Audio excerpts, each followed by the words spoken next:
गौतम बुद्ध, शांति और एकांत की शक्ति। एक बार की बात है, मगध राज्य में एक छोटे से गांव में एक युवक रहता था। उसका नाम आनंद था। वह बहुत जिज्ञासु था और हमेशा जीवन के गूढ़ रहस्यों को समझने के प्रयास में रहता था। परंतु उसके स्वभाव में एक समस्या थी। वह बहुत जल्द उत्तेजित हो जाता और गुस्से में लोगों से बहस करने लगता। एक दिन उसने सुना कि महात्मा गौतम बुद्ध पास के नगर में ठहरे हुए हैं। उसने निश्चय किया कि वह बुद्ध से मिलकर अपने प्रश्नों के उत्तर प्राप्त करेगा। बुद्ध के सानिध्य में जब आनंद बुद्ध के पास पहुंचा तो उसने देखा कि उनके चारों ओर कई लोग बैठे थे, परंतु बुद्ध शांत भाव से बैठे ध्यान में लीन थे। लोग धीरे धीरे अपनी समस्याएं रख रहे थे और बुद्ध प्रेम पूर्वक सभी को उत्तर दे रहे थे। आनंद को बड़ा आश्चर्य हुआ कि इतनी भीड़ में भी बुद्ध बिल्कुल शांत और स्थिर थे। जब आनंद का नंबर आया तो उसने पूछा, भगवान, मैं जानना चाहता हूँ कि कैसे कोई व्यक्ति शांति प्राप्त कर सकता है।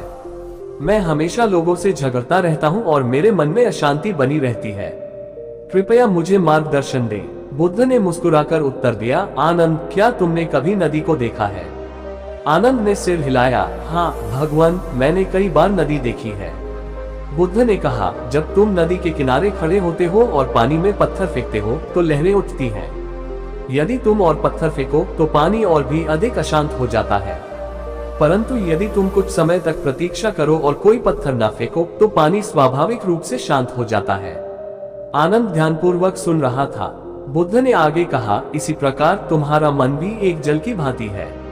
यदि तुम इसे लगातार बाहरी घटनाओं और विचारों से विचलित करते रहोगे तो यह अशांत रहेगा, परंतु यदि तुम एकांत में रहकर इसे स्थिर करोगे तो यह स्वाभाविक रूप से शांत हो जाएगा।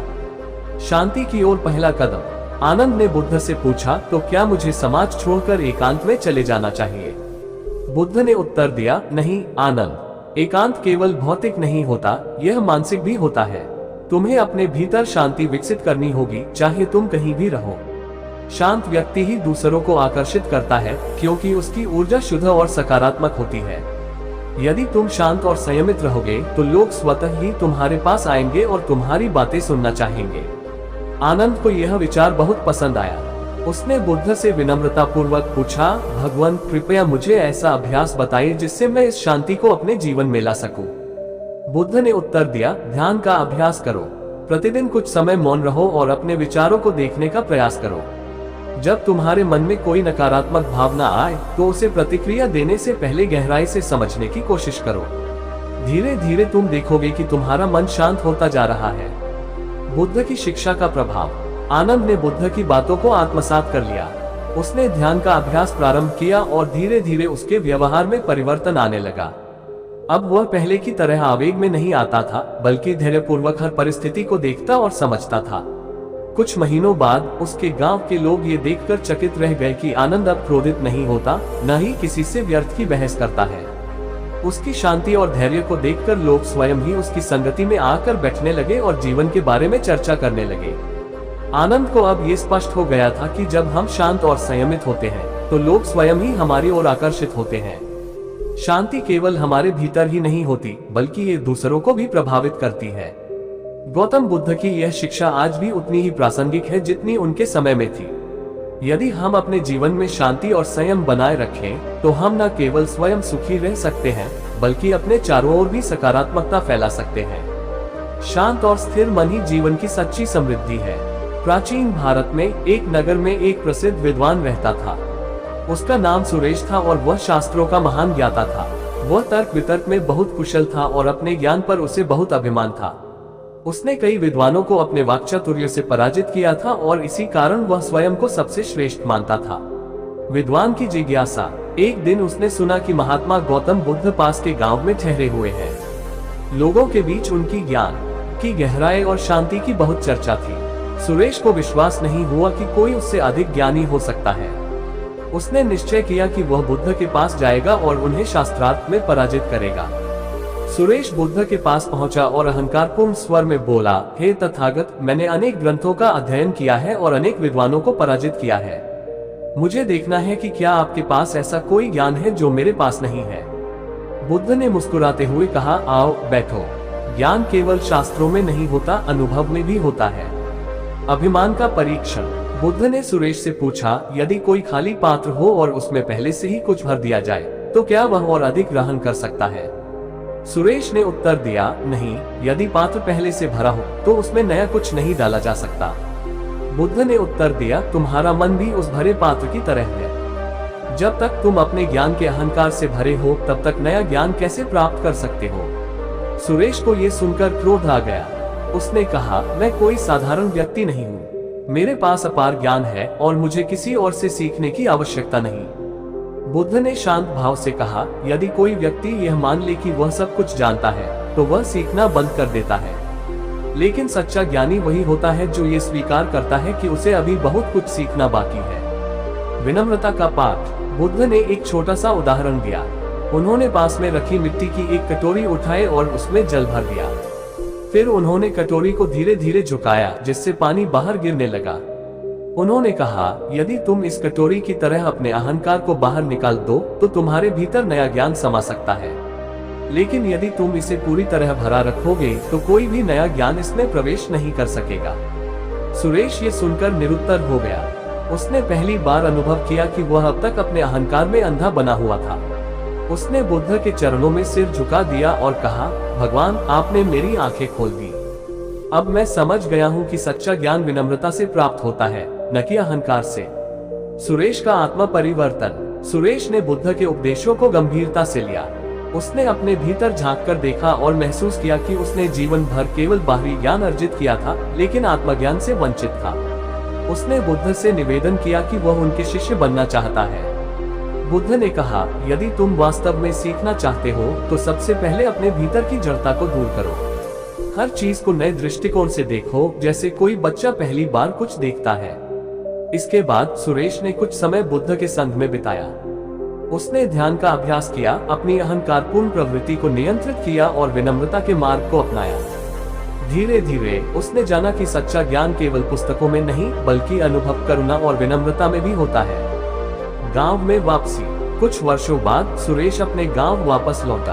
अब वह पहले की तरह अहंकारी नहीं था। उसने अपने ज्ञान का उपयोग लोगों की सहायता के लिए करना शुरू किया। वह शास्त्रार्थ के लिए नहीं बल्कि दूसरों को मार्गदर्शन देने और सच्ची बुद्धिमत्ता का प्रचार करने के लिए प्रवचन करने लगा। गांव के लोग ये देखकर चकित थे कि पहले जो व्यक्ति अपने ज्ञान के घमंड में डूबा रहता था वही अब अत्यंत विनम्र और शांतिपूर्ण हो गया था। लोग उससे प्रेरणा लेने लगे और गांव में शांति और सहयोग की भावना बढ़ने लगी। बुद्ध की शिक्षाएं और उनका प्रभाव। गौतम बुद्ध की शिक्षाएं केवल व्यक्तिगत स्तर पर नहीं बल्कि सामाजिक परिवर्तन में भी सहायक होती हैं। यदि एक व्यक्ति विनम्रता और करुणा को अपनाता है तो वह अपने आसपास के लोगों को भी प्रभावित करता है। सुरेश का बदलाव इसका जीवंत उदाहरण था। गौतम बुद्ध की यह शिक्षा आज भी उतनी ही महत्वपूर्ण है। ज्ञान का वास्तविक स्वरूप वही समझ सकता है जो स्वयं को सीखने के लिए तैयार रखता है। यदि हम अपने अहंकार को छोड़कर विनम्रता को अपनाएं, तो हम जीवन में निरंतर आगे बढ़ सकते हैं। सुरेश की तरह यदि हम भी अपने भीतर झांक कर देखें और विनम्रता को अपनाएं, तो हम न केवल स्वयं का विकास कर सकते हैं बल्कि समाज में भी सकारात्मक परिवर्तन ला सकते हैं। गौतम बुद्ध और अहंकार का नाश। बहुत समय पहले की बात है। मगध राज्य में एक धनिक सेठ रहता था जिसका नाम वसुदेव था। वह बहुत अमीर था, लेकिन उसके मन में भारी अहंकार था। उसे लगता था कि धन ही सब कुछ है और उसके बिना कोई भी व्यक्ति सफल नहीं हो सकता। वसुदेव अपने धन के बल पर सभी को छोटा समझता था और गरीबों का अपमान करता था। एक दिन उसने सुना कि महात्मा गौतम बुद्ध उसके नगर में आए हैं और लोग उनसे ज्ञान प्राप्त कर रहे हैं।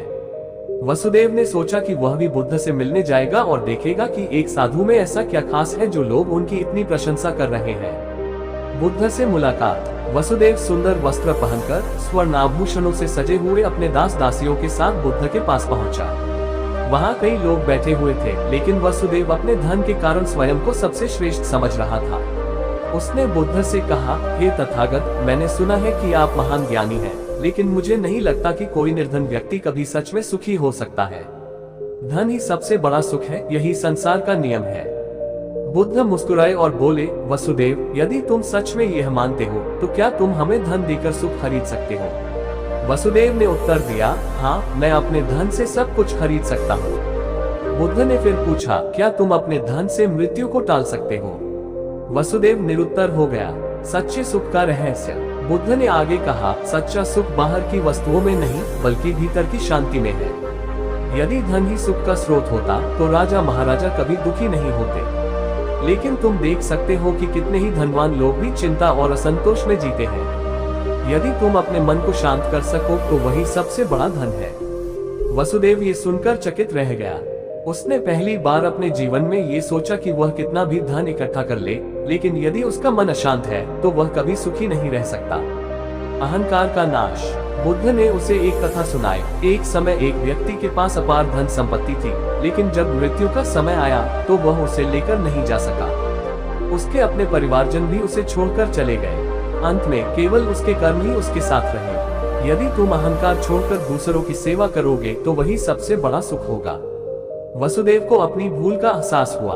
उसने बुद्ध के चरणों में गिरकर कहा, भगवान आपने मेरी आंखें खोल दी।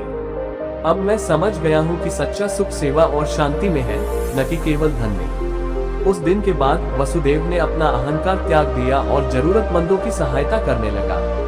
उसके मन में अब दया और करुणा का संचार हुआ। गौतम बुद्ध की यह शिक्षा आज भी हमारे लिए अत्यंत महत्वपूर्ण है। सच्चा सुख केवल बाहरी वस्तुओं में नहीं बल्कि आंतरिक शांति और सेवा भाव में निहित है। यदि हम अहंकार को छोड़कर करुणा को अपनाएं तो जीवन में वास्तविक आनंद प्राप्त कर सकते हैं। प्राचीन भारत में एक नगर था जहां एक ब्राह्मण युवक अजातशत्रु रहता था। वह बहुत विद्वान और तर्कशील था, लेकिन उसमें धैर्य की कमी थी। वह जल्दी गुस्सा कर बैठता और दूसरों की बातें सहन नहीं कर पाता। उसे अपने ज्ञान पर अत्यधिक गर्व था और वह स्वयं को श्रेष्ठ समझता था। एक दिन उसने सुना कि गौतम बुद्ध पास के वन में प्रवास कर रहे हैं। नगर में लोग उनके धैर्य और करुणा की बातें कर रहे थे। अजातशत्रु को यह मानने में कठिनाई हो रही थी कि कोई व्यक्ति इतना शांत और धैर्यवान कैसे हो सकता है। उसने निश्चय किया कि वह बुद्ध की धैर्य शक्ति की परीक्षा लेगा। बुद्ध के धैर्य की परीक्षा। अजातशत्रु बुद्ध के पास पहुंचा और बिना कोई प्रणाम किए अत्यंत कठोर स्वर में बोला, तथागत, लोग कहते हैं कि आप अत्यंत धैर्यवान हैं, लेकिन मैं इसे मिथ्या मानता हूँ। कोई भी व्यक्ति क्रोध से मुक्त नहीं हो सकता। क्या आप इसे सिद्ध कर सकते हैं? बुद्ध मुस्कुराए और बोले, तुम्हें जो उचित लगे वह करो। मैं तुम्हारे प्रश्न का उत्तर अवश्य दूंगा। अजातशत्रु को यह सुनकर और क्रोध आ गया। उसने बुद्ध का अपमान करने के लिए कटु वचन कहे, लेकिन बुद्ध की शांति में कोई बदलाव नहीं आया। वो स्थिर बैठे रहे, उनके चेहरे पर वही शांत मुस्कान बनी रही। कुछ देर बाद अजातशत्रु थक गया और बोला, मैंने आपको इतना अपशब्द कहे, फिर भी आप क्रोधित क्यों नहीं हुए? सत्य का बोध। बुद्ध बोले, यदि कोई व्यक्ति तुम्हारे लिए उपहार लाए और तुम उसे स्वीकार न करो तो वह उपहार किसका रहेगा? अजातशत्रु ने उत्तर दिया, वो उसी का रहेगा जिसने उसे लाया है। बुद्ध मुस्कुराए और बोले, ठीक वैसे ही यदि कोई मुझसे क्रोध करता है और मैं उसे स्वीकार नहीं करता तो वह क्रोध उसी व्यक्ति का रहेगा जिसने उसे उत्पन्न किया है। मैं तो केवल शांति और प्रेम ही लौटाता हूँ। ये सुनकर अजातशत्रु स्तब्ध रह गया। उसने पहली बार जाना कि सच्चा धैर्य और शांति क्या होती है। वह बुद्ध के चरणों में गिर पड़ा और बोला, हे तथागत, आपने मेरी आंखें खोल दी। अब मैं अपने जीवन में धैर्य और करुणा को स्थान दूंगा। निष्कर्ष। उस दिन से अजातशत्रु ने धैर्य का अभ्यास शुरू किया और धीरे धीरे उसका क्रोध समाप्त हो गया। उसने बुद्ध की शिक्षाओं को अपनाया और अपने जीवन को शांतिपूर्ण बना लिया। गौतम बुद्ध की यह शिक्षा हमें सिखाती है कि क्रोध का उत्तर क्रोध से नहीं बल्कि शांति और धैर्य से देना चाहिए। केवल तभी हम सच्चे सुख को प्राप्त कर सकते हैं।